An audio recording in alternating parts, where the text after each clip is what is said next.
One. So, welcome. Thanks for joining us for Oakland Creates Exhibitor Spotlight. We have Golden of Diasporan Savant Press. Did I say that right? Get your Yeah, pro. yeah. Let's get your pronouns and let me know what your relationship to Oakland is, where you're from, and that good sort of things.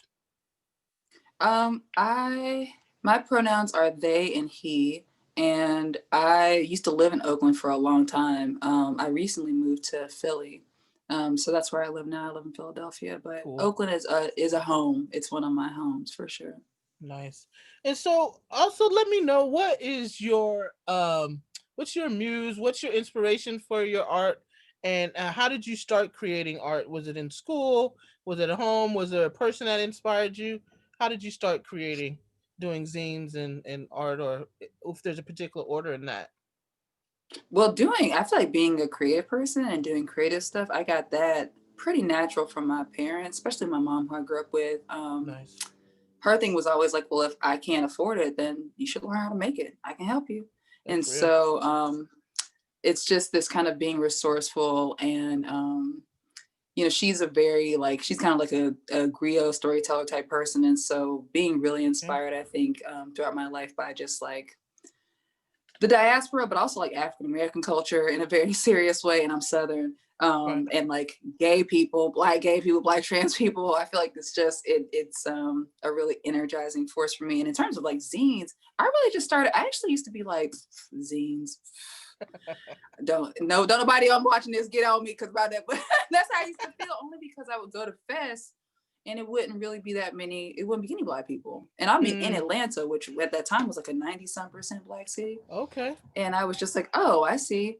Um, this isn't for me. And then when I moved here, I actually met you at the Mm-hmm. first SF Zine Fest I ever went to, and I was Right. like, hey, I could Nice. I could work with this. And then I Yep. applied the next year, and then it was on and popping from there, pretty Cool. much.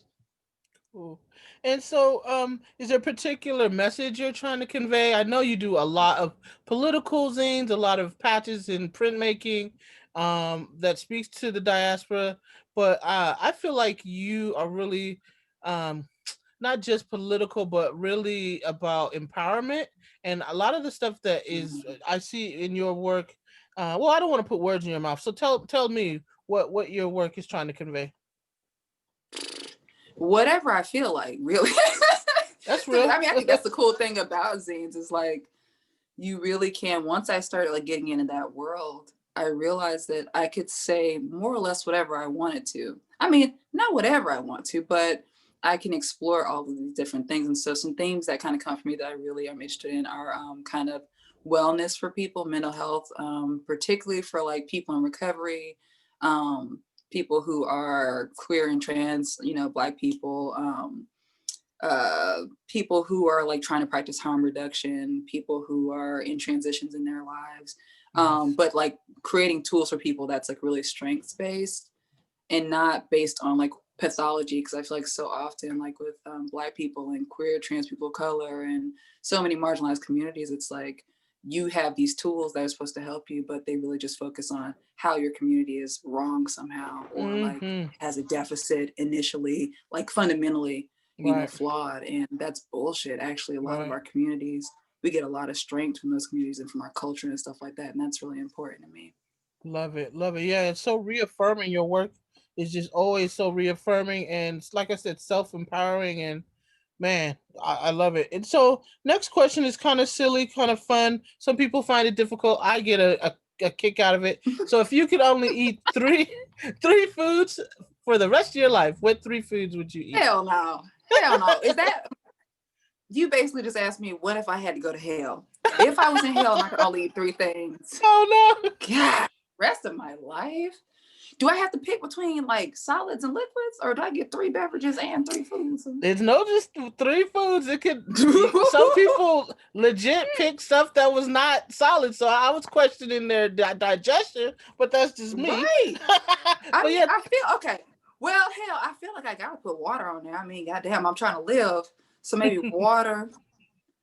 Oh, oh, that's so hard.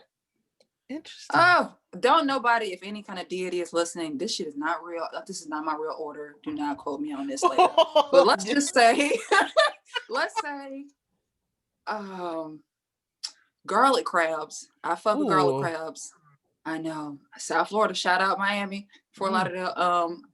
Garlic crabs, maybe like some kind of, ooh, I'm just gonna say garlic bread salad and crushed ice. I really like crushed ice. Like I like to chew it, and that will give me my water too. So I'm gonna go with those.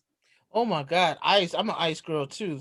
I like a little beverage with my ice type of girl. So next one is limiting too. So you might find this difficult. If you were stranded on a deserted island for the rest of your life, and you can only bring 3 people. Who are those 3 people? Oh God. Okay. Well, anybody who knows me and is my friend is watching this. If you don't make the list, it doesn't mean I don't love you. But I'm gonna say off top, um, my non-romantic life partner, Steve. Oh God. Oh, who do I love but don't get on my nerves that bad? That's a word.